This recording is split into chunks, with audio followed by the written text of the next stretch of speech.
Biblias para el mensaje de esta mañana en Mateo capítulo 2. Mateo capítulo 2, versículos del 1 al 11. Mateo capítulo 2, versículos 1 al 11.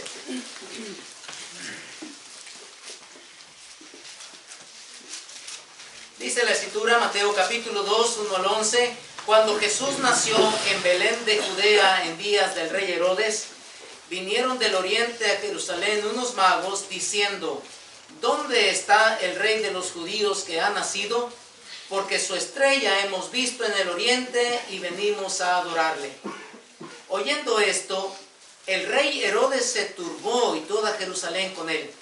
Y convocados todos los principales sacerdotes y los escribas del pueblo, les preguntó dónde había de nacer el Cristo.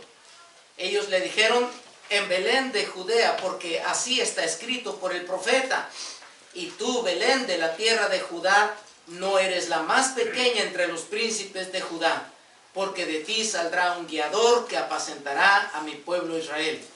Entonces Herodes, llamando en secreto a los magos, indagó de ellos diligentemente el tiempo de la aparición de la estrella, y enviándolos a Belén, dijo: id allá y averiguad con diligencia acerca del niño, y cuando le halléis, hacedmelo saber para que yo también vaya y le adore. Ellos, habiendo oído al rey, se fueron. Y aquí la estrella que habían visto en el oriente iba delante de ellos, hasta que llegando se detuvo sobre donde estaba el niño.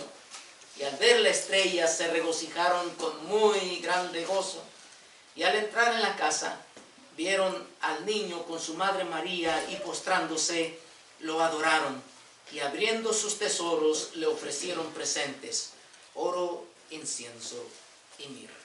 Oremos. Bendice, Señor, el mensaje de tu palabra ahora a través de la visita de estos misteriosos personajes, los magos de Oriente. Bendice lo que aquí podemos ver y rescatar en cuanto a la enseñanza de tu palabra, en el nombre de Cristo. Amén. Así que cuando Jesús nació, ahora se nos da el recuento de un evento más. Y el recuento es acerca de la visita de unos hombres, de unos personajes llamados los tres reyes magos, en la tradición que como, cristianos, podemos decir cristianos, todos los que... todo lo que no es paganismo es cristianismo, es decir, los musulmanes, los hindúes, todos esos paganismos tienen otro Dios, y todo lo que no es de eso es cristianismo, como por generalización. A los católicos se les nombra cristianos, seguidores de Cristo. Estén o no en lo correcto, cristianismo. Están los paganos, están los cristianos y están las sectas, los testigos de Jehová, los mormones, la luz del mundo y probablemente los apostólicos. Son sectas, son gente que toma una verdad y la tuerce, y entonces vive en base a una verdad torcida. Los paganos viven en base a una mentira. Los cristianos vivimos en una verdad, y las sectas toman la verdad y la tuercen y viven en una verdad torcida.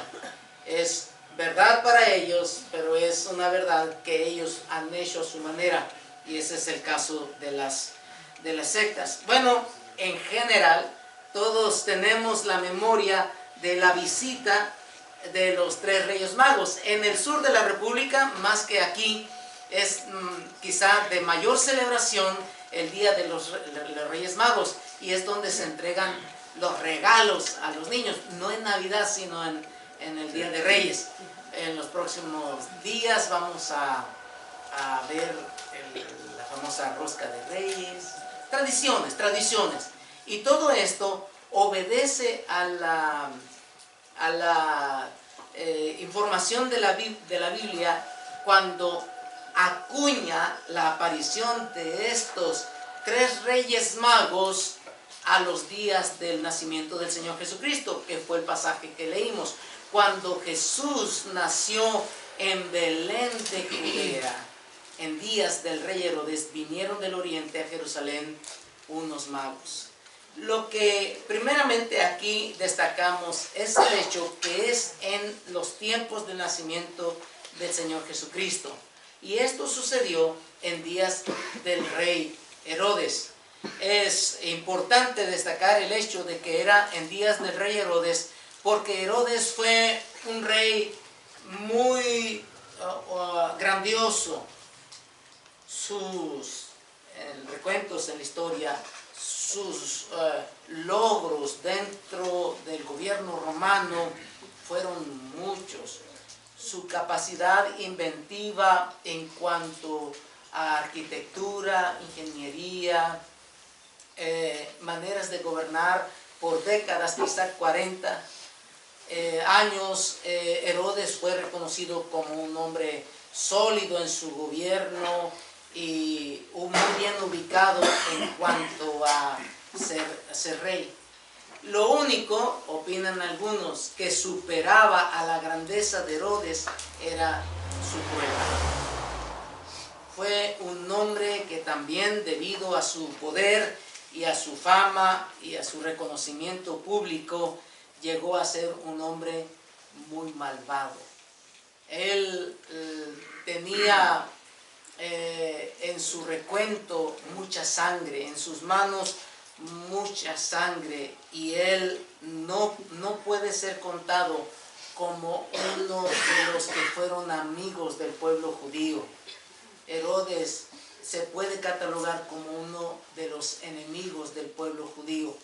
Solo que las leyes romanas no le permitían a Herodes hacer lo que él hubiese querido, porque Roma protegía a sus gobernados y les permitía llevar a cabo su propia religión, los ejercicios de su propia religión, su propia moneda, y solía ser muy benigno y benévolo en algunas partes el gobierno romano con aquellos pueblos que él gobernaba.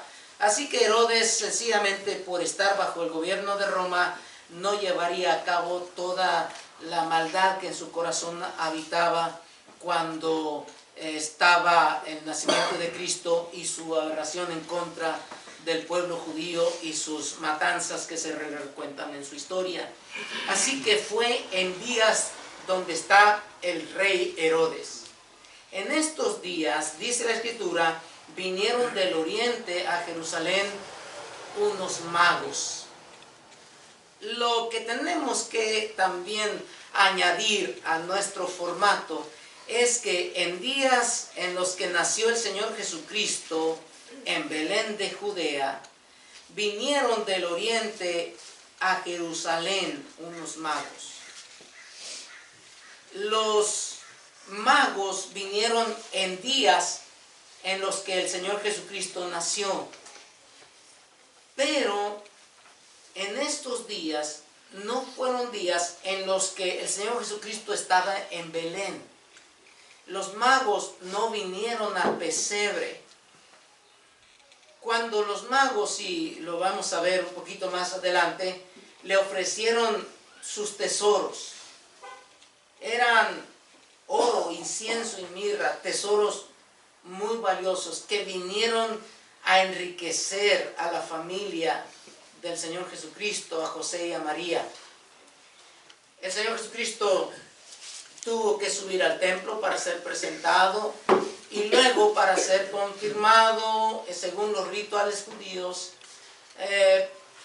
A los 40 días, por ejemplo, el Señor Jesucristo fue traído al templo, luego a los 12 años, y cuando los padres del Señor Jesús trajeron al niño al templo, ¿se acuerdan ustedes que cuando ofrecieron su ofrenda, ofrecieron conforme a la ley 2 tórtolas y un palomino y ofrendas de harina?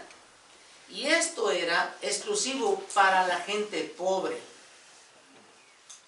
Los magos no pudieron haber venido antes de ese tiempo al pesebre, a ver al Señor Jesús.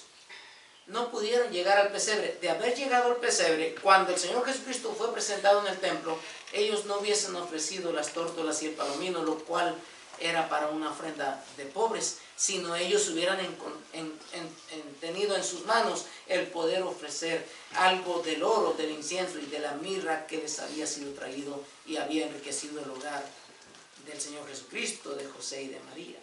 Así que estos no vinieron al pesebre. Cuando llegaron a Jerusalén, se les nombra aquí con la palabra o con el título de magos, no de reyes magos. Probablemente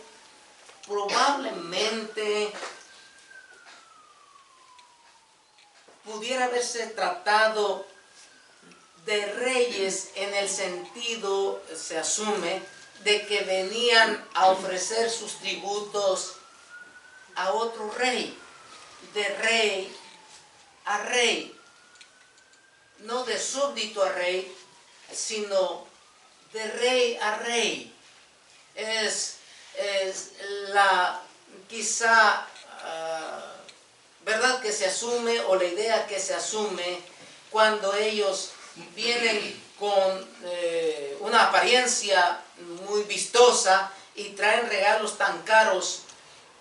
Se puede asumir que esto era una visita de reyes a otro rey para ofrecerle así sus dominios y entregar así su reino debajo de él.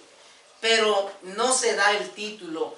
La tradición dice que eran reyes magos, pero bíblicamente no se nombra en ninguna de las partes, ni tampoco los que comentan en la historia nos dicen que eran reyes. Pero bueno, en la tradición se dice que eran reyes magos. La palabra aquí que se usa para intitularlos es magos.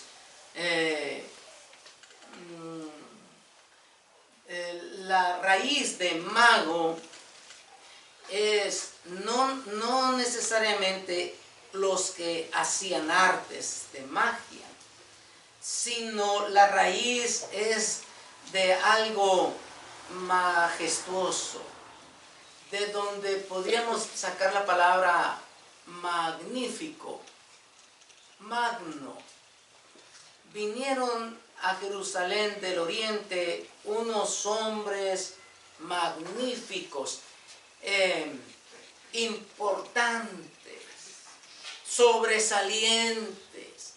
¿Acaso reyes? No lo sabemos, pero eran magos, eran hombres muy impresionantes en su visita. Vinieron del oriente a Jerusalén.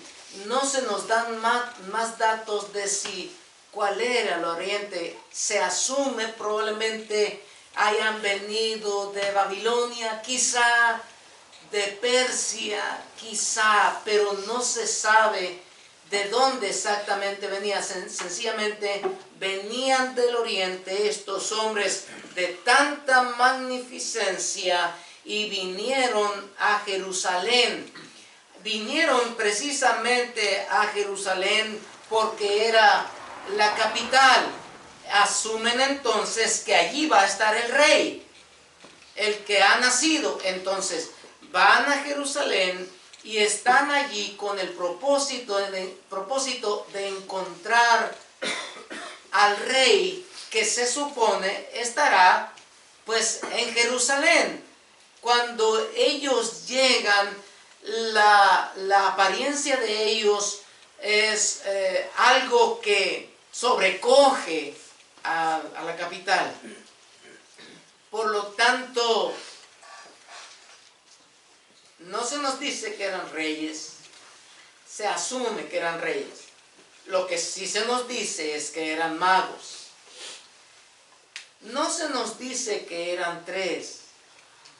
Lo que sí se nos dice es que traían tres distintos regalos, de donde se asume que uno traía oro, el otro traía incienso y el otro traía mirra. Pero no dice allí que eran necesariamente tres. cuando probablemente ellos llegaron después de la investigación exhaustiva que hizo Herodes al respecto, y manda matar a los niños menores de 2 años. Esto lo hizo después de haber averiguado el tiempo en el que a ellos se les apareció la estrella y llegaron hasta Jerusalén.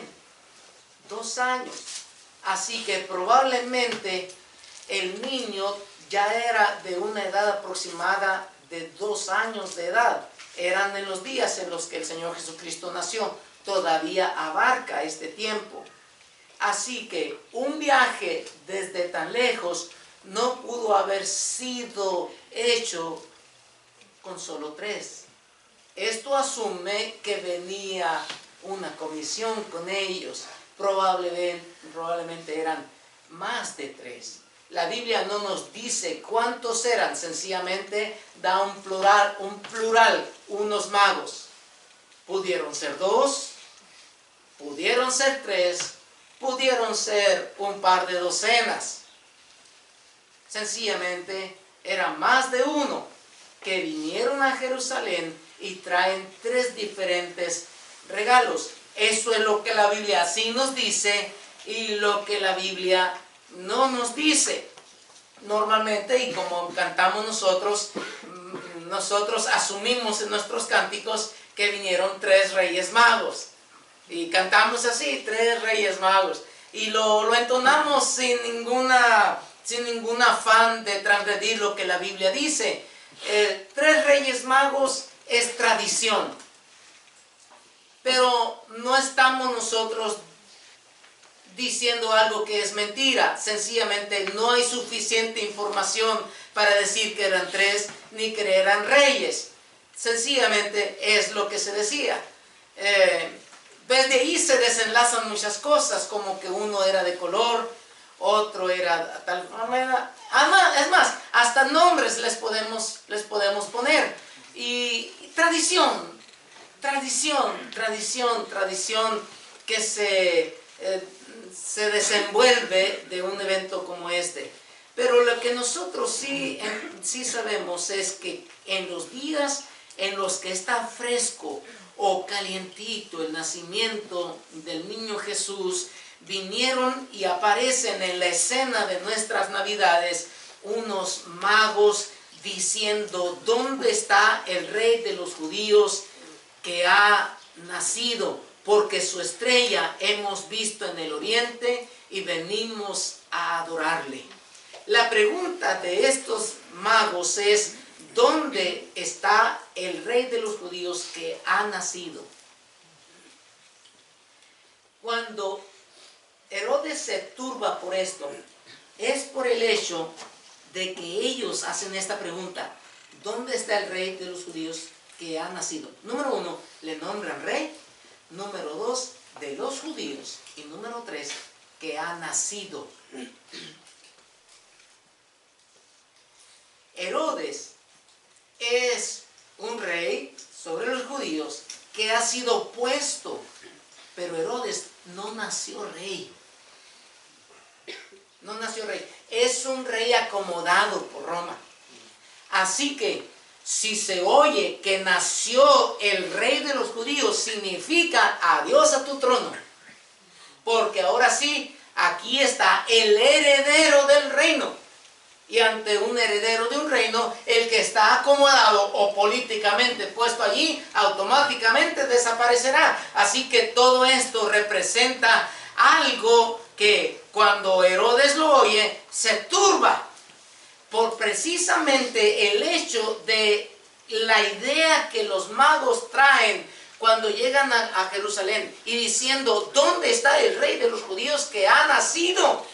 Porque su estrella hemos visto en el oriente y venimos a adorarle. Ellos están preguntando por algo que para ellos es ciertísimamente una verdad. Este es el rey y venimos a adorarle. Y traemos todo lo necesario para adorar a este niño, porque este niño es un rey y ha nacido como rey. No se va a convertir en rey, ya nació como rey.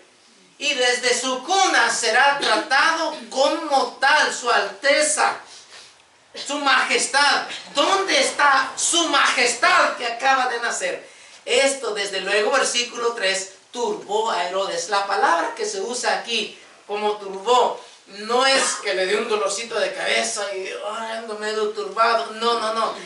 La palabra turbación aquí es que le llegó a él un sentimiento de asombro y de miedo a la vez. Lo hizo temblar. ¿Por qué? Porque está en juego su reino y porque él ha hecho sufrir y padecer mucho al pueblo judío. Así que si se levanta un rey judío, cuidado Herodes, porque ahora vas a pagar todas las que le debes a la nación. Herodes se turbó y junto con Herodes se turba toda Jerusalén con él. Probablemente la turbación de toda la ciudad se debe a la comitiva que venían con los magos. Probablemente venía una multitud, probablemente. Probablemente, sí, probablemente. Así que se conmueve toda la ciudad por la aparición de estos magos. Pero también algunos dicen que la conmoción que vivió Jerusalén se pudo haber debido al hecho de la reacción que Herodes iba a tomar cuando se ve amenazado su reino. Es Herodes, el malvado. Y muy probablemente Herodes no se va a quedar así. Y cuando ven turbado a Herodes, Herodes va a hacer algo. Y cuando lo ven así, entonces toda la ciudad se turba junto con él y le entra un grande temor. A el temor porque su reino está en riesgo, y a estos porque que se ve amenazado se va a cobrar con estos. Se turbó Herodes y toda Jerusalén con él. El Jerusalén no se turbó porque estos vienen a buscar a su rey. Se turbó por la probable reacción que iba a tener el actual rey, que se ve amenazado por la aparición de un nuevo rey. Así que se turba Herodes y toda Jerusalén con él. ¿Y qué hace? Según la lectura que tomamos, Herodes convoca a los principales sacerdotes, a los escribas del pueblo, y les pregunta dónde había de nacer el Cristo. Ellos le dicen lo que el profeta Miqueas había dicho: Belén, de la tierra de Judá, no eres la más pequeña entre los príncipes de Judá, porque de ti saldrá un guiador que apacentará a mi pueblo Israel.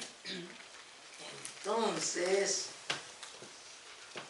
obedeciendo la profecía, entonces en segundo lugar convoca a los magos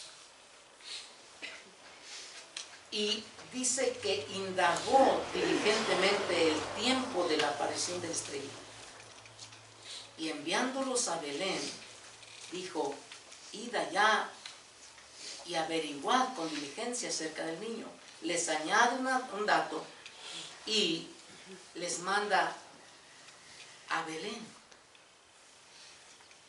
Vayan, averigüen, y cuando lo hallen, hacedmelo saber para que yo también vaya y le adore. Bueno, todo esto realmente no es verdad, no es verdad, pero lo que hace es, se pone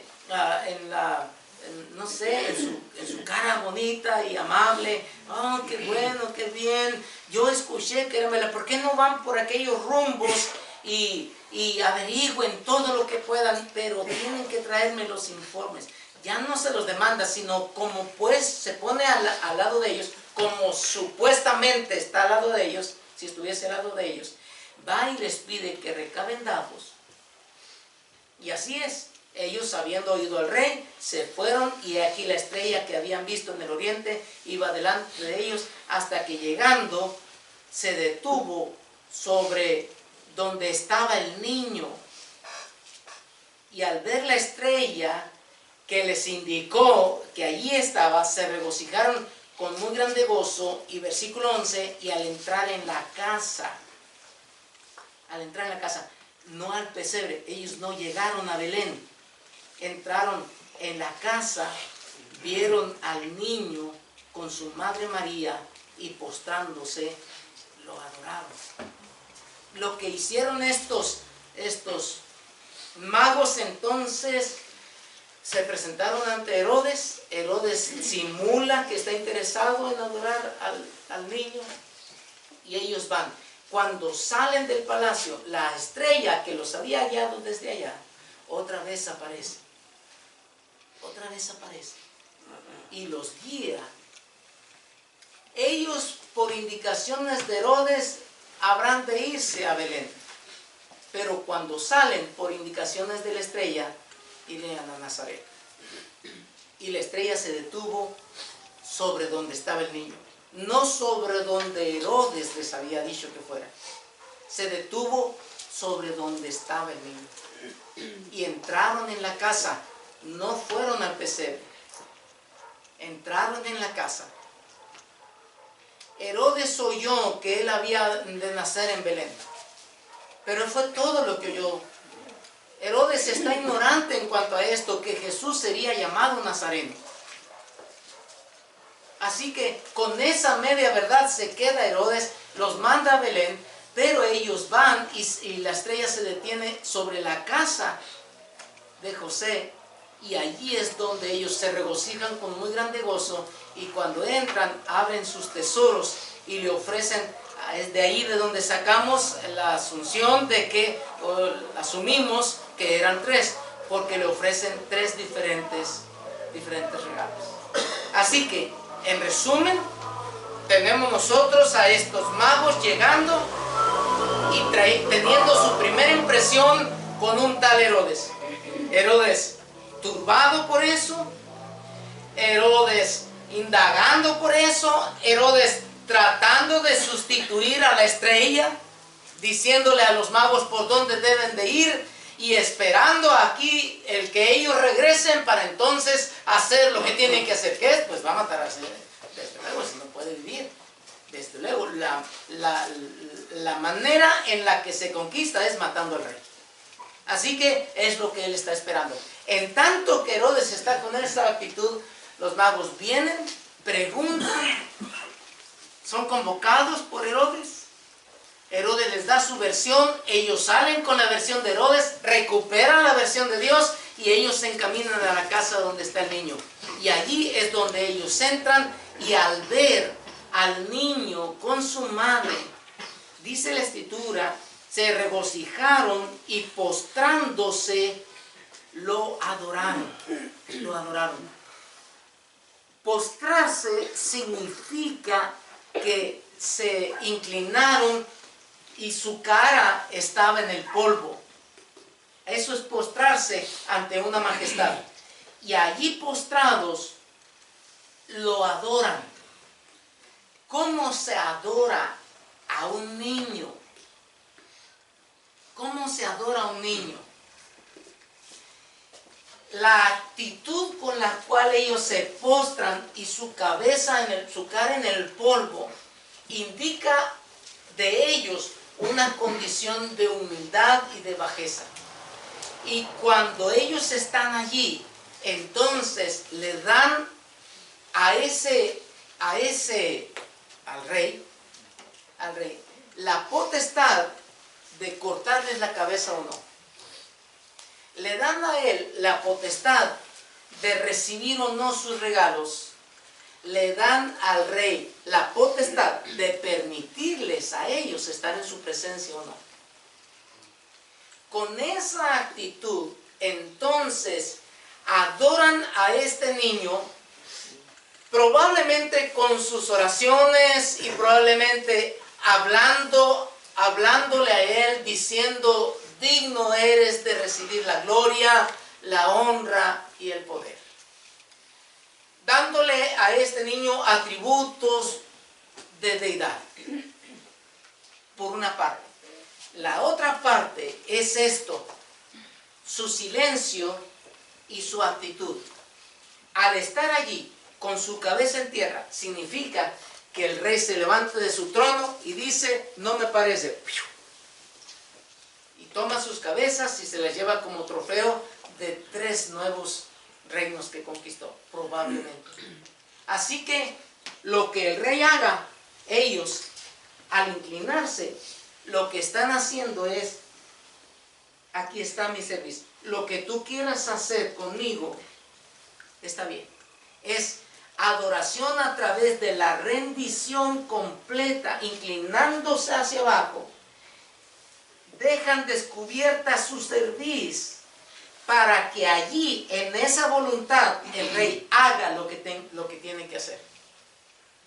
Es adorarle, no necesariamente palabras y palabras, porque las palabras no necesariamente, cuando expresamos palabras, aunque debemos adorar a Dios con nuestros cantos, con nuestras oraciones, no necesariamente son un reflejo de lo que el corazón tiene.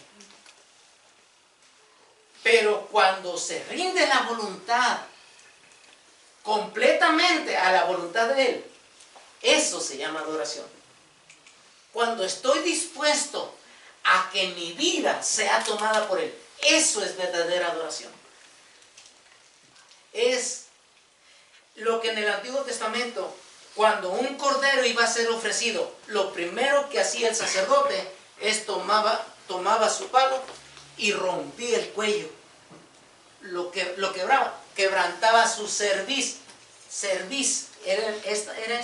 Una vez que rompe esto, ese cordero ya no puede hacer nada. Está vivo, pero no puede hacer nada. Lo pueden partir, lo pueden abrir, lo pueden desangrar y no puede hacer nada porque está completamente rendido. Se le rompió la cerviz. Esa expresión la usa la palabra de Dios cuando el pueblo de Israel era muy terco y no quería obedecerle. Le decía al Señor que eran duros de cerviz. Por más golpes que le daban, no la rompía. Duros de cerviz. Eso es tercos.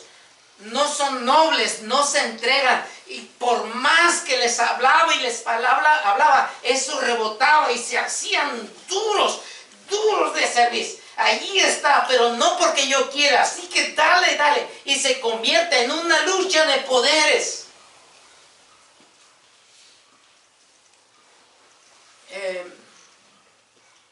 Una de las razones, ya que estoy en esto, por las que una mujer no debe traer su cabello recogido, mostrando su cuello, es por su sumisión. Al único a quien una mujer debe descubrir su cerviz es a su esposo. Pero una mujer que anda allí enseñando su espalda y su cerviz, puede ser una boda o un acto privado elegante así. Pero una mujer no anda en la calle contoneándose con su cerviz erguida como si ella fuera dueña. No, la mujer fue hecha por causa del varón y no el varón por causa de la mujer. Por lo tanto, dice Pablo, debe tener signo de autoridad. Y para eso se le dio el cabello, para que cubra su cerviz. Y la descubre ante su esposo. Y nada más. Ahora sí, tú haz de mí lo que quieras. Y se entrega a Él. Se entrega a Él. Y en este sentido, el esposo llega a ser su Señor. Ni siquiera su cuerpo ya le pertenece. 1 Corintios 7, ahora está sujeta a Él. En todos los sentidos, su alma, su corazón. Por eso casarse es un acto tan cuidadoso, porque ahora tú como esposa te vas a entregar a Él, y Él y solo Él. A ningún otro hombre vas a darle tu servicio. A ningún otro hombre vas a entregar tu vida. Él es tu marido. Él es quien Dios puso para ti, y debes estar segura que le estás entregando tu voluntad al hombre que Dios puso ahí, porque de no ser el hombre que Dios te dio para tu vida, vas a sufrir, porque hiciste un pacto de entregarle tu voluntad a tu esposo. Y los dos son una sola carne. Y en esta unión de esas dos carnes, en una sola carne, está el hecho de que el hombre toma la cerviz de la mujer. Y no es que la mujer sea su esclava, sencillamente ella se entrega a él, y únicamente, y única y perpetuamente a él. Cuando enviuda, queda libre de esa ley. Pero lo más probable es que una mujer, una vez enviudada, permanece viuda ante su esposo ya final. Los hombres es muy poco probable que un hombre viudo aguante solo. Los hombres probablemente se vuelven a casar. No estamos hechos para estar solos. Pero la mujer, cuando toma un pacto, es difícil que una mujer falle a su pacto, porque cuando una mujer se casa, está entregando su servicio. Puede incluso él andar en malos caminos, pero no ella. Dios les ha dado ese carácter. La mayoría de las infidelidades en matrimonio son por parte de él, no por parte de ella. Y aún los matrimonios, la mayoría de matrimonios que sobreviven, no es por causa de él, es por causa de la fidelidad de ella. Y sale adelante un matrimonio rescatando al hombre de sus impiedades, mientras ella permanece bajo esa sumisión. Un asunto delicado. Nosotros somos la esposa de Cristo. Y mucho de nuestra adoración hacia Él, de nuestra veneración hacia Él, de nuestra entrega a Él, de nuestra pasión por Él, tiene que ver con nuestra voluntad. Ahora, en los tiempos de la liberación femenina, se llevan tiempos de liberación de las iglesias, porque las iglesias ahora ya estamos duros con lo que Dios dice en su palabra. ¿Y por qué tiene que ser así? ¿Y por qué tenemos que vestirnos así? ¿Y por qué tiene que ser así? ¿Y por qué el noviazgo debe ser así? ¿Y por qué los hijos deben criarse así? ¿Por qué es eso? ¿Y por qué? Que me demuestre. ¿Y acaso Dios existe? ¿Acaso es esto? ¿Y por qué esto? ¿Y por qué esto? La iglesia se está volviendo dura de servir. Se ha convertido en las mujeres liberales de hoy en día, que andan allí sin marido y creen que pueden seguir sus vidas sin la protección y el cuidado y eso que solamente un esposo puede sagradamente hacer para ella, que es proteger su vulnerabilidad. Una vez que ella agachó su cerviz y dijo acepto, ahora toda su vida está bajo la protección de él y tendrá que cuidar todo lo vulnerable que será ella una vez que entregó su vida en un compromiso permanente a Él. Cuando nosotros nos venimos al Evangelio, entregamos nuestra voluntad. Y es lo que la gente no entiende. ¿Y para qué esto? ¿Y para qué esto? ¿Y para qué esto? Es lo que la gente no entiende, que nuestra voluntad ya no es nuestra, es hacer la voluntad de Dios. Y el Señor está encargado como nuestro soberano, como nuestro Señor, precisamente, de proteger nuestra vulnerabilidad, porque aquí en el mundo la gente abusa de nosotros. Vamos al mecánico y nos hace mal el trabajo, que al cabo es cristiano y no se va a defender. Tú eres hermano, tú no debieras hacer. Además, ustedes son hermanos, ni deberían ustedes quejarse porque los carros aquí. Ustedes, y eso que eres hermano, así, y hay piedras y piedras. ¿Y qué hacemos nosotros? Sí, pues mira, también soy carne y vámonos. No podemos hacer así, porque ya entregamos nuestra voluntad. Nuestra voluntad es el Señor. Y los bravos, y los machistas, y los liberadas, mujeres, eso ya pasó. Ahora nuestra voluntad es del Señor. Quien defiende nuestras causas es el Señor. Quien nos protege de nuestros enemigos es el Señor. Nosotros lo único que hacemos, estamos apegados a Él como ovejitas que siguen a un pastor. Y no nos defendemos solos del lobo. Él nos defiende. Y tenemos que, qué difícil, entregar nuestra voluntad a Él. Y hay cosas que a algunos se nos hacen más difíciles que a otros. Dejar de trabajar el domingo. No puedo, yo tengo que salir. Entrega tu voluntad al Señor. Entrégate a Él. ¿Pero qué va a pasar? Él sabe lo que va a pasar. Entrégales tu voluntad al Señor. Deja esas amistades, deja esa manera de pensar, No, es que sin eso.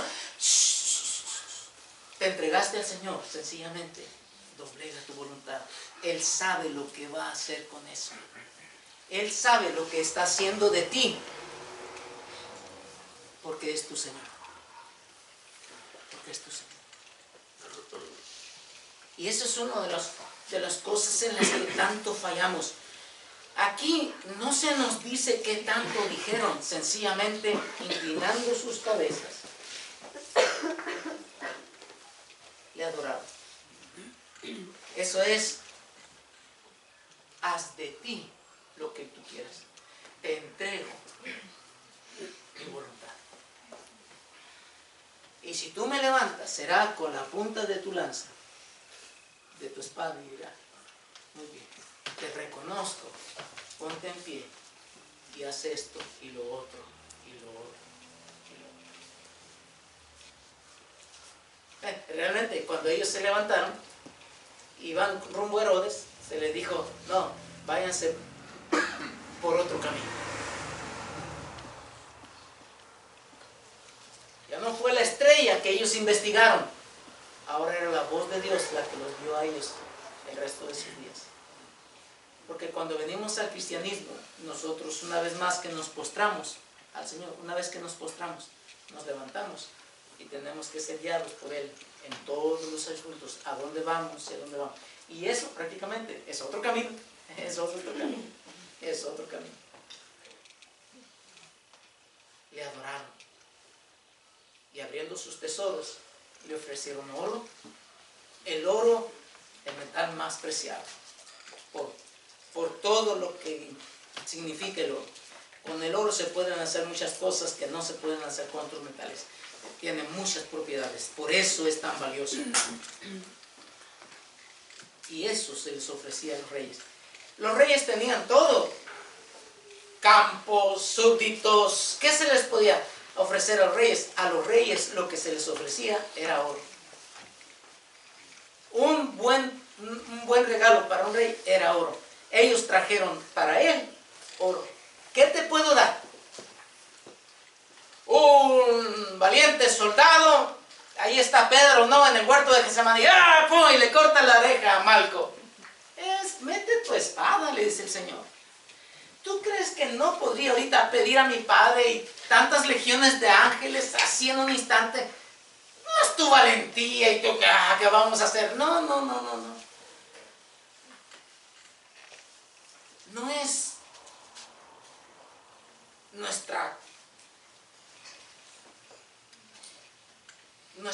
nuestro brillar, es el brillar del oro. Él es Dios. ¿Qué le podemos nosotros ofrecer más que oro? Ellos le trajeron al Señor oro porque era rey. No dijo, mi nombre es fulano de tal, yo sé hacer esto y esto otro. Sencillamente le dieron el reconocimiento de que Él es Dios, Él es Rey. El incienso era un perfume muy caro, que cuando estaba en su pureza original era muy caro, y ese se ofrecía por lo regular a los dioses. Era incienso porque este era considerado como Dios.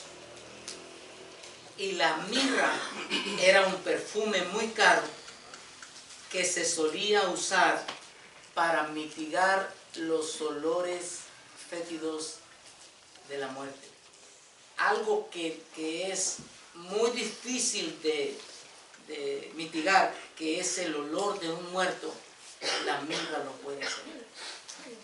Así que ellos le ofrecieron oro como Dios, como rey, incienso como Dios y mirra como uno que iba a morir y ser sepultado. Y le dejaron allí todo eso. Se levantaron y se fueron a su tierra por otro camino. Tarde o temprano Herodes se dio cuenta de esto y enojado por eso mandó matar a todos los niños menores de 2 años. Según el tiempo que había investigado de los magos, dice la Escritura, y manda matar a todos los niños menor de 2 años. Es lo que, no sé si hoy es el Día de los Santos Inocentes. Bueno, de ahí se tomó. De ahí se tomó precisamente. De todos los niños que murieron en la matanza de Herodes, los santos inocentes se les llama. Ya se hacen tantas cosas como bromas, Día del Inocente. Pobres cosas simples, ¿no? De la gente que no, quizá no tenemos mucho en qué ocuparnos. Pero ahí es la acción de Herodes de matar a todos los niños menores de 2 años, buscando que donde quiera que se encontrara, porque no lo encontró, uno de tantos miles que mató haya sido el rey, y acabar así con la amenaza que estaba sobre su cabeza de perder su reino. Ya, de los magos nunca más volvemos a saber más que el hecho de la amarga historia de este Herodes tratando de contravenir la visita de los magos a Jerusalén para ver al Señor. La Navidad, hermanos, para nosotros no debe ser un tiempo en el que nosotros nos turbemos. Debe ser un tiempo de paz, de contentamiento. Sí. ¿Se acuerdan cuando Saúl en su banquete enfrentó a su hijo Jonatán y le dijo, lo maldijo a él y le dijo esto: ¿no sabes que todo el tiempo que el hijo de Isaí viva, tú estás en riesgo? Palabras más, palabras. Mientras el hijo de Isaí, David, viva, tu reino está en pérdida. Jonatán amó a David más que el amor de las mujeres, porque le entregó su reino. Cuando nace este niño, hermanos, mientras él viva, ¿estamos en riesgo? Las decisiones de este año, tenemos que pensarlo, que pertenecen a este niño. No podemos nosotros tomar ninguna decisión. Si este año nos va mal y queremos dejar a la esposa, no es nuestra decisión, es la decisión de él. Mi reino está en juego. Si en este año algo pasa y quiero hacer esto y esto, el niño ya nació. Y mientras él viva, nuestro reino está en juego. ¿Qué vas a estudiar? ¿A qué te vas a dedicar? ¿Qué trabajo vas a tomar? Todo eso, cuidado, todo eso debe estar supeditado al rey. Para que la Navidad o el nacimiento de Cristo no represente para nosotros un momento de turbación. El hacer la voluntad de Dios no nos debe turbar. El que el Señor haya nacido para ser nuestro Rey no nos debe a nosotros hacer temblar. Nos debe hacer sentir paz. La Navidad para nosotros no debe hacer despertar nuestros instintos bajos como mentir y tener rencor o venganza. Los tiempos de la Navidad también sirven para recordar que un Herodes como este, que estaba en su trono y desde el cual él podía mentir y juguetear aquí, vayan que yo le quiero adorar, juegos de un hombre que podía hacerlo. Nos recuerda a nosotros que es tiempo de dejar las mentiras, los rencores, las amarguras, los deseos de venganza. Es Navidad. Es tiempo de entregarle nuestra voluntad al Señor y de entregarle todos nuestros sentimientos de tristeza y de apatía a algún ser querido con el cual estamos enojados, algún vecino con el cual estamos distanciados, algún compañero de trabajo al cual le traemos coraje y envidia. Es Navidad, hermanos. No seamos un Herodes en Navidad buscando a ver cómo nos venga. Y por último, la Navidad debe ser un tiempo de vida, no de muerte. La Navidad debe recordarnos a nosotros que de nosotros debe surgir vida, bendiciones. Seamos buenos cristianos. Es Navidad. Es Navidad, debemos ser buena gente, debemos dar bendiciones y no ser los amargos del trabajo, de la escuela, del barrio, de la colonia, de la calle, los que siempre estamos peleándonos con los demás, buscando.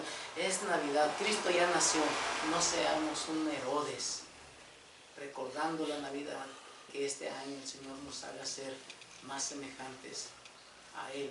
A propósito de un hombre como Herodes, que se turbó e hizo a toda Jerusalén turbarse con él. Recordemos que en estos días es un momento para que seamos de bendición a los demás. Que el Señor nos ayude en el recordatorio de la Navidad. Oremos, Señor. ¿Qué podemos ofrecerte? No tenemos nada que dar, pero reconocemos que eres nuestro Rey, nuestro Dios y quien moriste por nuestros pecados. Es nuestro oro, nuestro incienso y nuestra mirra. Queremos, Señor, pedirte que nos ayudes a hacer tu voluntad. Ayúdanos a recordar que ante el niño Dios hay que postrarse. Que lo que tenemos que hacerlo en adoración. Bendice, Señor, nuestros corazones en este año. ¿Cuántas cosas van a suceder este año? ¿Cuántas cosas que van a cambiar nuestras vidas sucederán este año? Solo tú lo sabes. Ayúdanos a someter nuestra voluntad a la tuya, a estar quietos y conocer que tú eres Dios, a inclinar nuestra cabeza y saber esperar lo que de ti viene, porque tú eres nuestro Dios. Bendice nuestros corazones y nuestras vidas al momento de reconocerte como nuestro Rey. En el nombre de nuestro Señor Jesucristo. Amén. Amén, hermanos, que el Señor nos bendiga. Estamos despedidos. Salúdense.